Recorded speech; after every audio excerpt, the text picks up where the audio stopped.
నందమూరి బాలయ్య చేసే ప్రతి ఒక్క సినిమా హై లెవెల్ స్టాండర్డ్ లా ఉండేలా చూసుకుంటూ వస్తున్నారు. అందుకు తగిన విధంగా సినిమా టైటిల్ దగ్గర నుంచి ప్రతి నాయకుడి విషయంలో ఇలా ఎన్నో రకాలుగా చాలా జాగ్రత్తలే తీసుకుంటారు.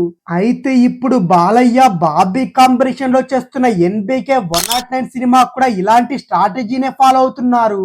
ఇంతకీ బాలయ్య కోసం బాబీ ఎలాంటి స్ట్రాటజీతో ప్రేక్షకులను పలకరించబోతున్నాడనే అప్డేట్స్ తెలుసుకుందాం. తెలుగు సినిమా ఇండస్ట్రీలో నందమూరి బాలకృష్ణ గారి గురించి మనం ప్రత్యేకంగా చెప్పాల్సిన పనే లేదు. ఆయన తీసిన సినిమాలు, ఆయన చేసిన పాత్రలు అతన్ని తారాస్థాయిలో నిలబెట్టాయి. ఇక ప్రెసెంట్ ఆయన మాస్ యాక్షన్ ఎంటర్టైనర్ కథను ఎంచుకుంటూ సినిమాలైతే చేస్తున్నారు.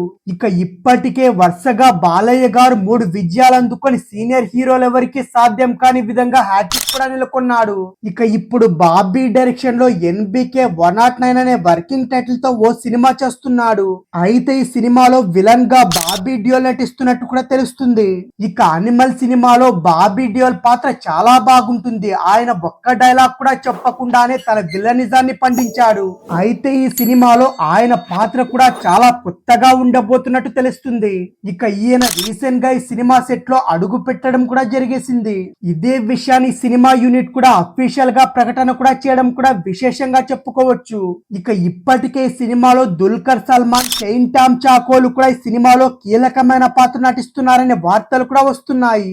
ఈ సినిమాలో రోజు రోజుకి స్టార్ కాస్టింగ్ అనేది పెరిగిపోతుందనే చెప్పాలి. ఇక మొత్తానికైతే బాలయ్య బాబు హీరోగా, బాబీ డియోల్ విలన్ గా నటిస్తున్న ఈ సినిమా ఒక అద్భుతమైన విజయాన్ని నమోదు చేస్తుందని నందమూరి అభిమానులు అయితే చాలా మంచి అంచనాలు కూడా పెట్టుకున్నారు. ఇక ఇప్పటికే చిరంజీవి వాల్తేరు వీరయ్య రూపంలో ఒక భారీ బ్లాక్ బస్టర్ సొంతం చేసుకున్న బాబీ ఇక ఇప్పుడు బాలయ్య బాబు కూడా ఒక మంచి సక్సెస్ ఇవ్వడమే టార్గెట్ గా పెట్టుకున్నట్టు కూడా తెలుస్తుంది. ఇక మొత్తానికైతే సినిమా బాలయ్య కెరియర్ లోనే భారీ బడ్జెట్ తో తెరకెక్కిస్తున్నట్టు కూడా తెలిసింది.